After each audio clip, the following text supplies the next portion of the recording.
할렐루야. 즐거운 연휴 보내셨는지요? 우리 함께 2024년 새해 첫 수요 예배를 성부, 성자, 성령의 이름으로 드립니다. 우리 함께 사도신경으로 신앙 고백합니다. 나는 전능하신 아버지 하나님 천지의 창조주를 믿습니다. 나는 그의 유일하신 아들 우리 주 예수 그리스도를 믿습니다.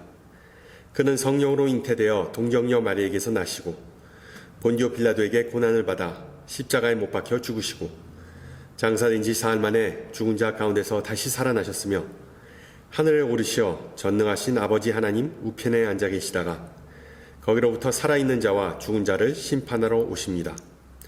나는 성령을 믿으며 거룩한 공교회와 성도의 교제와 죄를 용서받는 것과 몸의 부활과 영생을 믿습니다. 아멘. 네, 우리 함께 찬송가 94장 하시겠습니다. 94장 찬송가, 예전 찬송가는 102장이고요. 주 예수보다 더 귀한 것은 없네. 우리 함께 찬양합니다.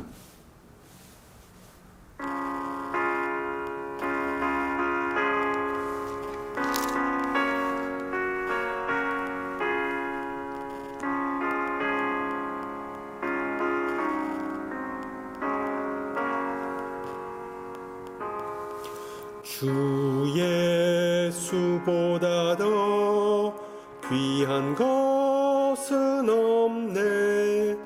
이 세상 부귀와 바꿀 수 없네. 영죽은 내 대신 돌아가신 그 놀라운 사랑 잊지 못해. 세상 즐거움 다 버리고 세상 자랑 다 버렸네. 주 예수보다 더 귀한 것은 없네. 예수밖에는 없네. 주 예수보다 더 귀한 것은 없네. 이 세상 명예와 바꿀 수 없네. 이전에 즐기던 세상 일도 주 사랑하는 마음 뺏지 못해. 세상 즐거움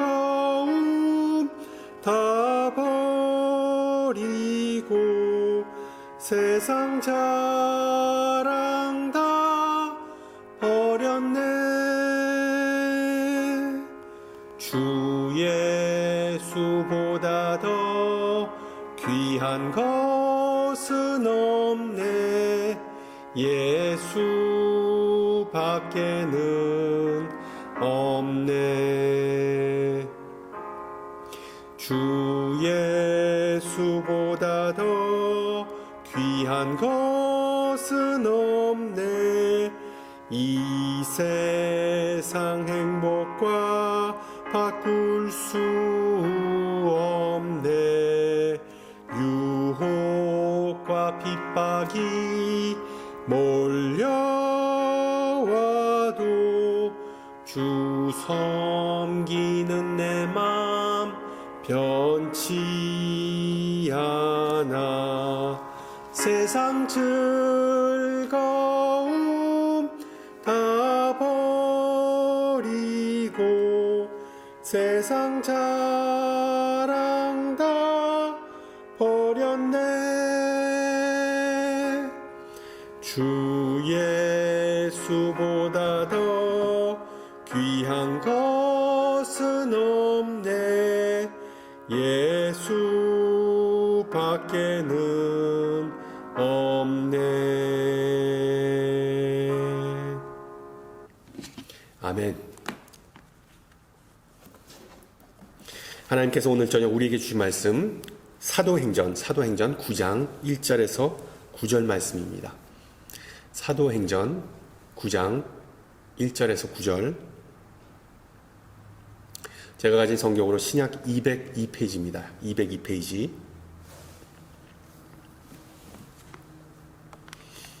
사도행전 9장 1절에서 9절 말씀을 받들어 봉독합니다.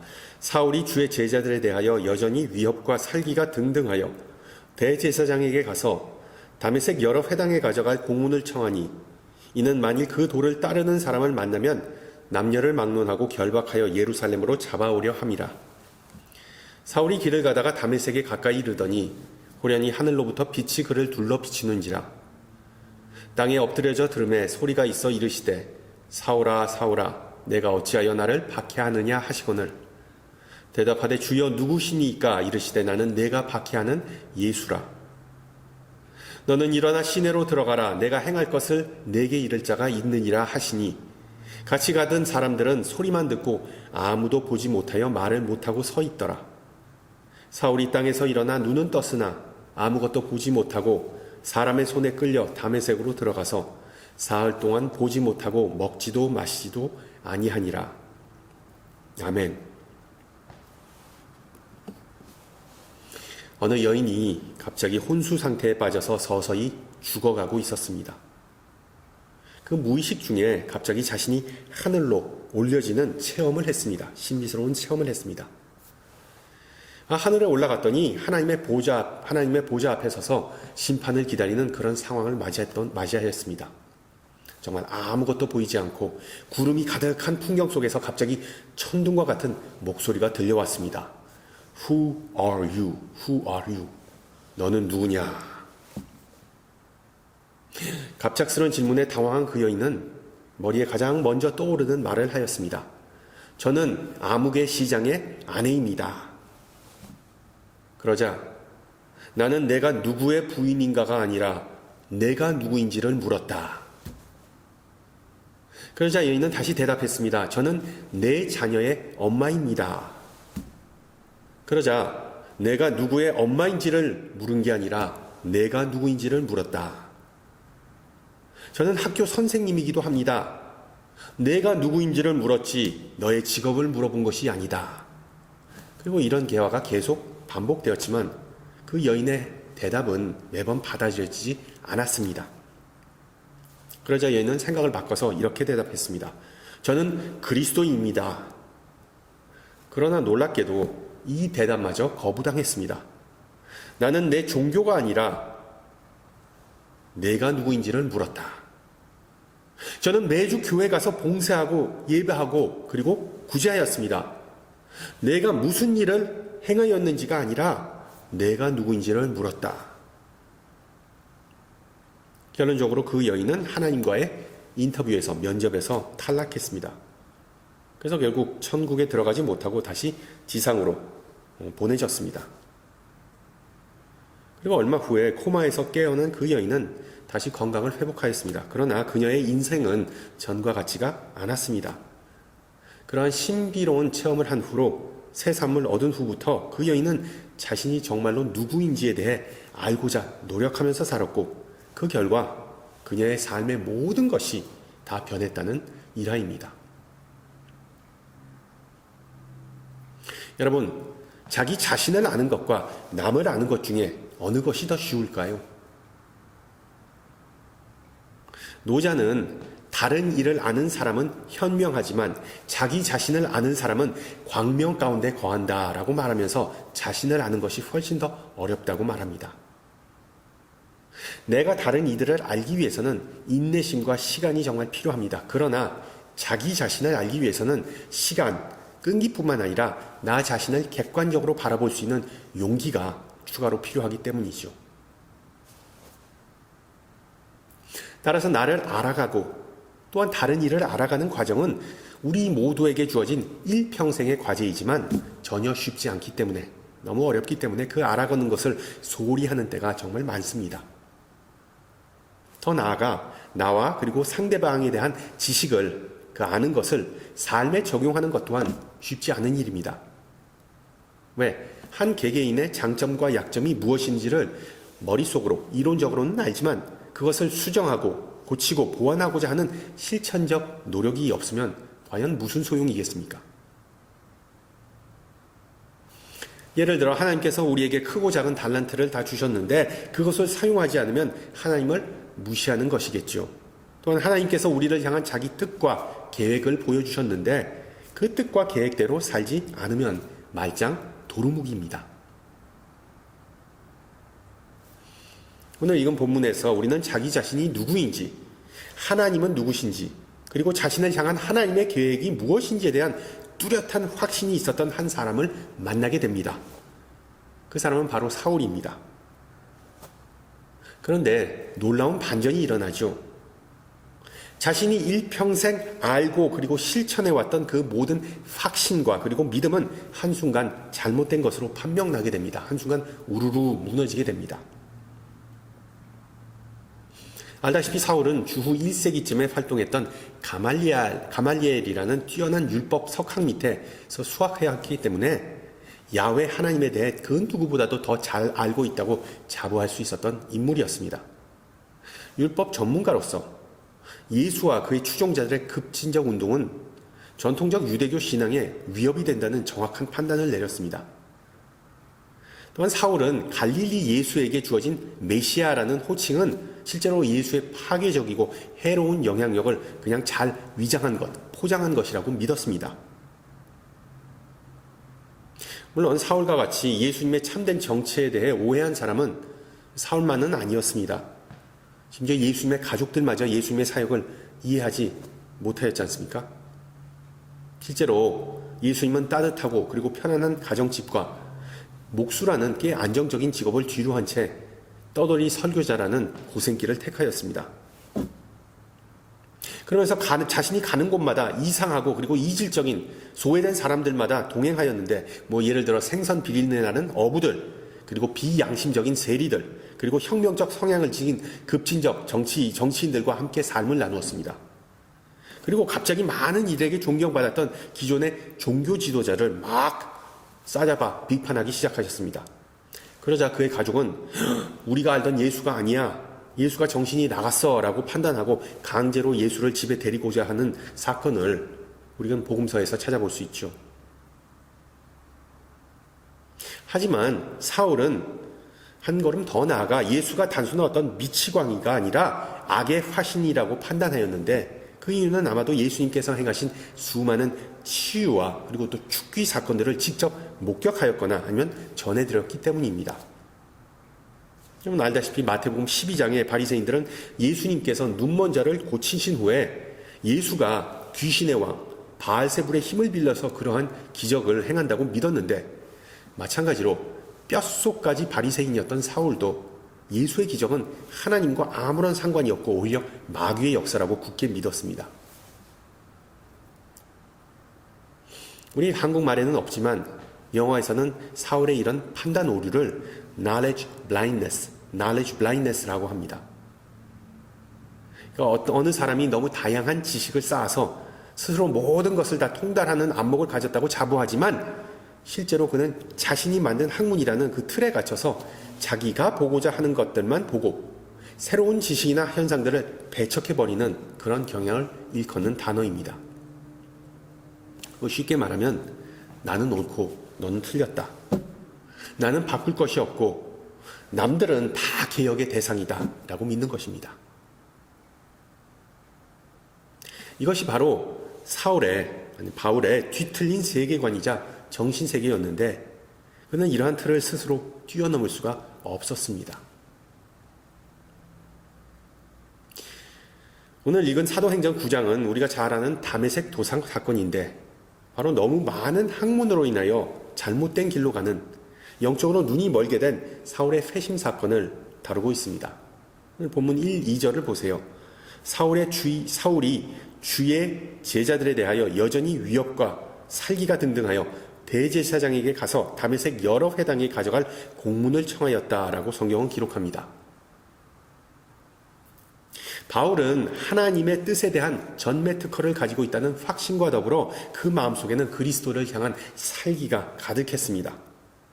그러한 증오심은 바울의 시야를 점점 더 좁게, 점점 더 어둡게 만들었습니다.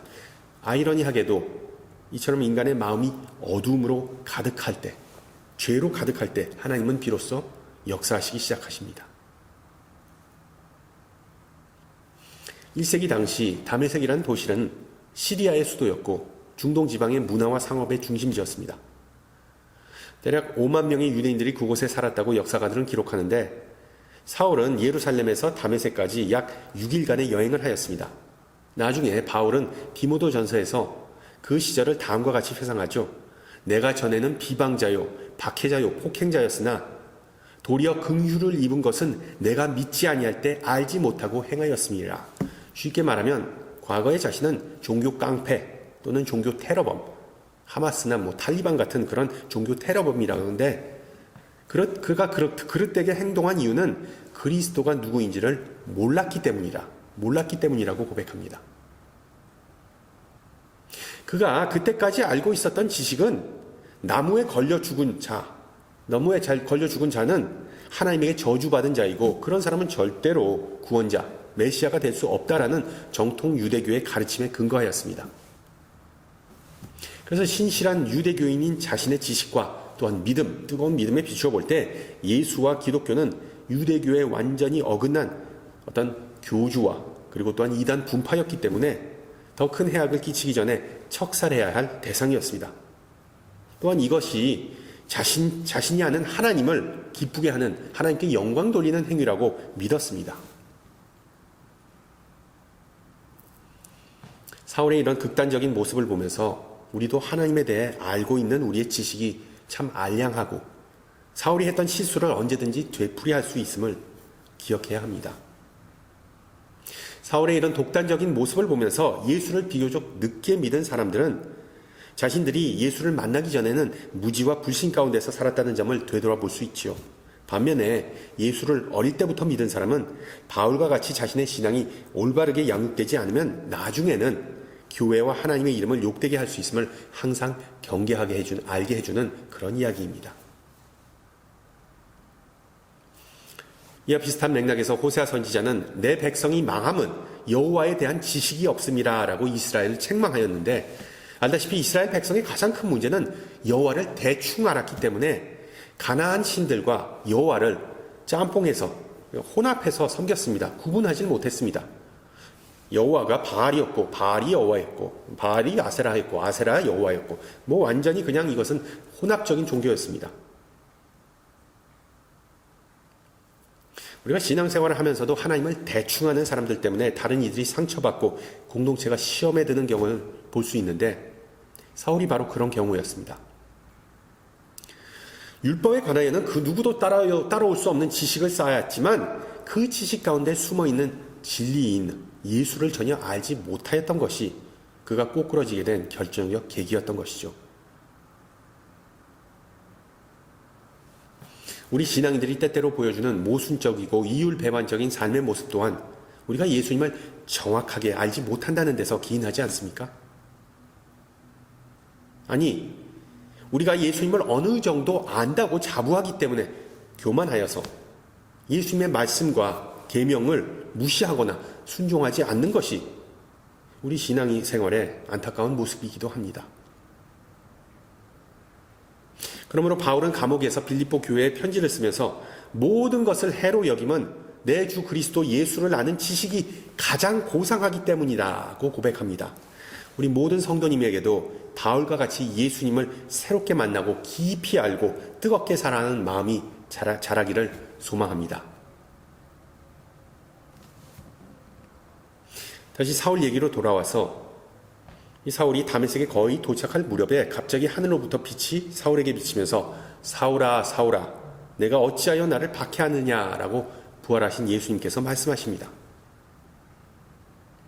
4절을 보면 사울이 그 빛으로 인해 길바닥에 넘어지게 되는 모습이 나오는데 이것은 바로 예수님은 인간의 맹신과 그리고 아집을 꺾으시고 복음을 방해하는 자를 언젠가는 치신다는 심판을 의미하죠. 동시에 사울이 꼬꾸라짐은 하나님의 내면에는 사랑과 은혜가 도사리고 있음을 암시하고 있습니다. 6절을 보세요. 다음과 같이 얘기하죠. 너는 일어나 시내로 들어가라. 내가 행할 것을 내게 이를 자가 있느니라. 여호와 이래. 뼈를 깎는 아픔과 실명이라는 고난 없이 바울은 하나님의 은혜의 깊이를 체험하지 못하였을 겁니다. 혹시 지금도 우리 가운데 바울과 같이 시련받고 어둠을 헤매는 지체가 있다면 이 시간 하나님의 구원의 손길과 치유의 광선이 임하기를 소망합니다. 우리가 여기서 주목해야 할 점은 바울은 결정적으로 예수님을 오판하고 자기가 핍박했던 교회의 머리가 예수님이었던 점을 전혀 알지 못하였다는 점입니다. 이 바울의 몰이해를 나타내는 결정적인 단서가 5절에 나오죠. 주여, 당신은 누구시니까? Who are you? 나는 내가 박해하는 예수라. 바로 예수님의 그 대답을 듣는 순간 바울은 자신이 야훼 하나님에 대해 유대교에 대해 가지고 있던 모든 지식과 확신이 우르르 무너지면서 예수님과 하나님이 같은 분임을 깨닫게 됩니다. 자신의 주인임을 알게 되죠. 자신이 그토록 미워하고 죽이고자 했던 교회, 즉 유대인 그리스도인들은 다름 아닌 하나님의 자녀였음을 깨닫게 됩니다. 그리고 그런 자신의 형제자매들을 자신이 직접 죽이고자 했던 것을 또한 알게 된 것이죠. 우리가 신앙생활을 하다가 다른 교인과의 관계가 원만하지 못하고 심지어 교회 자체가 내 입맛에 안 맞는 상황이 발생한다면 교회를 무시하거나 핍박했던 바울을 기억하시기 바랍니다. 그것은 바로 하나님의 마음을 아프게 하는 태도이자 교회의 머리 대신 예수님을 부정하는 마음입니다. 결과적으로 자신의 모든 가치관이 깨어지고 난 후에 바울은 자신이 잘못된 길을 가고 있다는 것을 이제 보게 되면서 여태까지 자신의 소명은 율법이라는 잣대로 동족을 심판하는 것이 목적이었다면, 옳고 그름을 따지는 것이었다면 이제부터는 복음으로 동족을 구하는 것이, 예수께로 데려오는 것이 자신의 소명이를 확인하게 됩니다.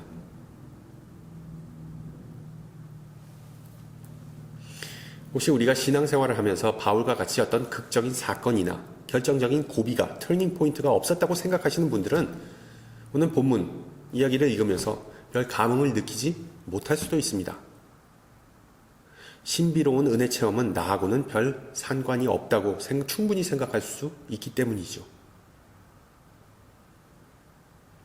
우리가 염두에 둬야 할 점은 사울은 정말 극단적인, 예외적인, 이례적인 사회였기 때문에 예수님께서 그의 삶에 직접 개입하셨습니다. 그러나 많은 신앙인은 예수님을 만나고 그분이 누구이신지를 알게 되는 계기와 과정이 다 다를 수 있습니다. 아니, 자기 자신도 내가 어떻게 예수를 만났고 내가 어떻게 예수님을 알게 되었는지를 잘 모르는 경우가 허다합니다. 모태신앙이면 어렸을 때의 세례를 받은 것, 나는 그 세례가 정말 예수님을 만난 것이다 라고 생각할 수도 있고, 좀 더 커서 청소년이 되면 어느 수련회나 부흥집회 가서 그냥 갑자기 뜨겁게 은혜를 받았을 때 내가 예수를 만났구나 라고 자각할 수도 있고, 아니면 예수를 정말 늦게 믿게 된 사람은 어떤 예배나 성경 공부 시간 때 은혜 받아서 그냥 내가 예수님이 나를 사랑하시는구나 라를 깨닫게 됩니다. 심지어는 인생을 다 살고 숨을 거두는 시점에 정말 예수님을 만나고 예수님을 주로 영접한 경우를 종종 보게 됩니다. 여러분, 왜 예수님께서는 우리 인간들에게 다 이렇게 다른 시점이나 인생의 다른 시점이나 다른 상황, 다른 방법을 통해서 자신을 드러내실까요? 지난주 송구영신 예배 때 엠마오로 가는 두 제자라는 찬양을 들으셨죠? 예수의 제자된 우리들은 엠마오로 가는 길과 그리고 또한 다메섹으로 가는 길을 갈 수 있습니다. 즉 어떤 이들은 예수님을 만나고 알게 되는 경우는 소위 말하는 양육을 통해, 즉 점진적으로 나이를 먹으면서 예수님과의 관계를 쌓아갈 수 있습니다. 엠마오의 길. 반면에 어떤 이들은 갑작스럽고 드라마틱하고 엄청나게 불편한 과정을 통해 예수님과의 관계를 맺게 됩니다. 그것이 바로 다메섹 길. 어떤 길이, 어떤 만남이 더 나은지를 우리는 따질 필요가 없습니다. 오랜 시간 신앙생활한 이들은 좀 화끈한 체험을 갈망하는 경험이 있는 반면에 늦어서 예수님을 만난 사람, 신앙생활한 사람은 자신이 어려서부터 좀 체계적인 신앙교육을 받지 못하였다라는 아쉬움이 있기 때문이죠. 분명한 것은 두 길 모두 엠마오나 다메섹 두 길 모두 두 방법 모두 다 성령님께서 임재하시고 역사하신다는 사실입니다. 따라서 특히 예수님을 언제 그리고 어떻게 만나고 예수님을 어떻게 알게 됐는지를 지금까지 확신이 없으신 분들은 자신이 여태까지 살면서 혹시 본인이 의도하지 않았던 방향으로 가게 된 순간이 있었는지 한번 잘 생각해 보시기 바랍니다. 그 인생의 어떤 중요한 전환점에서 당시에는 내키지는 않았지만 나중에 알고 보니 그 길이 선한 길, 주님께서 의도하시고 인도하셨던 길이었음을 알게 되는 경우가 있습니다. 실제로 사울은 악한 인간이 아니라 불완전한 지식과 불타는 열정을 가지는 잘못된 방향으로 향하는 사람이었을 뿐입니다. 그리고 그 모습이 우리 모두에게도 어느 정도 다 존재한다는 사실을 우리는 쉽게 잊어버리곤 하죠.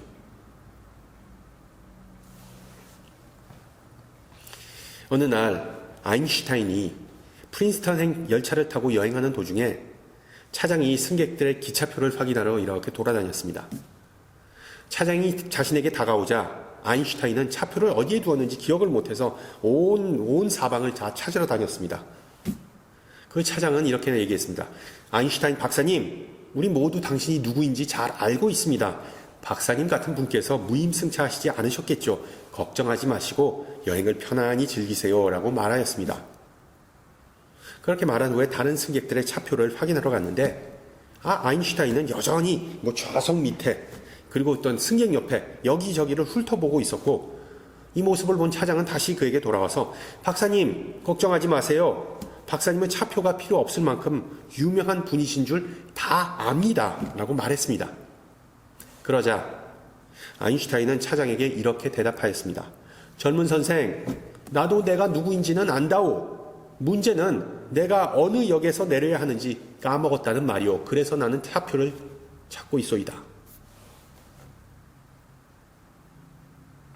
천재였던 아인슈타인과 마찬가지로 바울의 문제는 그가 얼마나 많은 다양한 지식을 가지고 있었고 얼마나 똑똑하였는지가 아니라 인생의 방향 그리고 인생이 어디서 스탑해야 되는지를 몰랐다는 문제였습니다.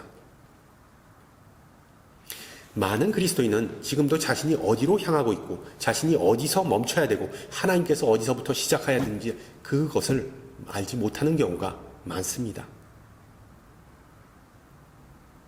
때로는 우리의 최종 목적지를 다메섹으로 오해하고 있지만 우리는 모두 예수님을 만나러 하나님의 품으로 돌아가는 여정을 보내고 있는 것 아니겠습니까? 따라서 예수님은 사울의 그 잘못된 방향 감각을 수정하기 위해서 8절의 내용처럼 우선 그의 육신의 눈을 일시적으로 어둡게 하십니다. 그리고 이에 대한 사울의 반응이 9절에 나오는데 사흘 동안 보지 못하고 먹고 마시지 아니하니라. 일부러 식음을 전폐했다는 의미인데 여러분 생각해 보세요. 그 사흘 동안 사울은 자기 자신을 되돌아보고 정말 오만 가지의 생각이 다 들었을 겁니다.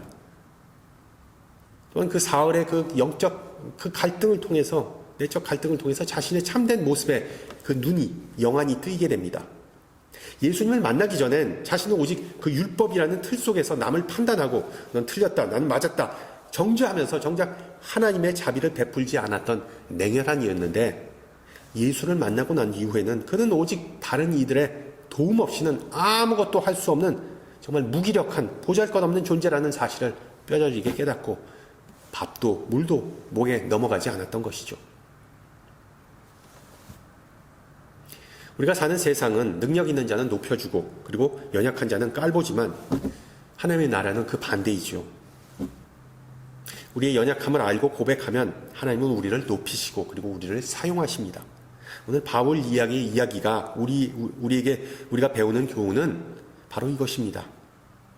하나님은 우리에게 늘 능력과 평화를 주시지 않는 이유는 일보 후퇴 그리고 두 걸음 전진을 위해 우리를 먼저 낮추시고 그리고 무릎 꿇게 하신다는 것입니다. 여러분, 나 자신을 정의하는 어떤 지식이나 경험이나 물질이나 지위가 아니라 하나님의 뜻을 위한 도구라는 사실을 여러분은 얼마나 자각하고 계십니까? 우리가 예수님을 주님이라고 부르지만 실제로 우리가 그 말씀을 온전히 듣고 완전히 순종하는 경우는 거의 없다라는 사실은 우리를 늘 부끄럽게 만들죠. 그러나 우리가 예수님만을 의지하고 예수님만을 알고자 하는 마음을 좀 더 품으면, 좀 더 노력하면 주님은 우리의 모든 수치와 허물을 눈감아 주시고 우리가 전진할 수 있게 도움 주신다는 것을 바울의 삶을 통하여 보여주셨습니다. 서두했던 질문을 다시 하겠습니다. 우리 자신을 어떻게 알 수 있을까요? 우리 자신을 어떻게 알 수 있을까요? 오늘 본문 5절에 나온 바울의 질문, 주님은 누구십니까? 에서 그 해답을 찾을 수 있습니다. 우리가 예수님을 알고자 하면, 예수님을 배우면 주님은 우리 자신의 참된 모습을, 참된 자아를 보여주십니다. 할렐루야. 비슷한 맥락에서 하나님께서 에덴 동산에서 아담에게 하신 첫 번째 질문이 있죠. 내가 어디에 있느냐? 우리 자신을 알기 위해서 우선 우리가 어디에 서 있는지, 또한 어디로 향하고 있는지를 정확히 알아야 할 필요가 있다는 의미입니다. 부끄러워서 나무 사이에 숨었던 아담이든 아니면 당당하게 다메섹으로 향하던 사울이든 새해를 시작하는 우리는 실제로 하나님과 동떨어져 있거나 하나님이 예비하신 길과는 여전히 다른 방향을 고집하고 있는지 모릅니다. 그러나 우리가 어디에 있든 주님께서 말씀으로 우리의 영안을 열어주시고 우리의 발걸음을 선한 길로 인도하시는 은혜가 있기를 축복합니다. 함께 기도합니다. 사랑이 많으신 하나님 아버지, 오늘 바울의 회심 사건을 통하여 주님이 누구이신지 그리고 우리가 누구인지를 다시 돌아보게 해주심을 감사드립니다. 새해를 시작하면서 우리 가운데 아직도 자기 자신에 대해 잘못된 이해를 갖거나 자신의 의나 개개인의 유익을 찾는 방향으로 나가는 지체가 있다면 우리를 질책하여 주시고 예수님의 온유하심과 인자하심과 순종하심을 보고 배울 수 있게 하옵소서. 내가 약할 때 강함 주신다는 사도 바울의 고백처럼 우리가 지금 힘든 고난이나 역경을 신앙의 눈으로 바라보면서 그 모든 것들은 결국 하나님의 영광을 드러내는 과정임을 알게 하시고 늘 찬양과 감사로 주님께 화답하게 하여 주시옵소서. 2024년 새해에는 주님을 아는 지식과 주님의 뜻을 분별하는 마음을 우리에게 더욱 허락하사 하나님의 귀한 도구로 쓰임받고 풍성하고 아름다운 열매 맺음으로 잘하였도다 착하고 충성된 종이라는 칭찬을 듣고 주님의 기쁨에 참여하게 하여 주시옵소서. 함께 주님 가르쳐 주신 기도합니다. 하늘에 계신 우리 아버지, 아버지의 이름을 거룩하게 하시며 아버지의 나라가 오게 하시며 아버지의 뜻이 하늘에서와 같이 땅에서 이루어지게 하소서. 오늘 우리에게 일용할 양식을 주시고 우리가 우리에게 죄 잘못한 사람을 용서하여 준 것 같이 우리 죄를 용서하여 주시고 우리를 시험에 빠지지 않게 하시고 악에서 구하소서. 나라와 권능과 영광이 영원히 아버지의 것입니다. 아멘. 네, 새해 복 많이 받으시고요. 강건하시고요. 그리고 저는 다음 주 이 시간에 뵙겠습니다. 샬롬.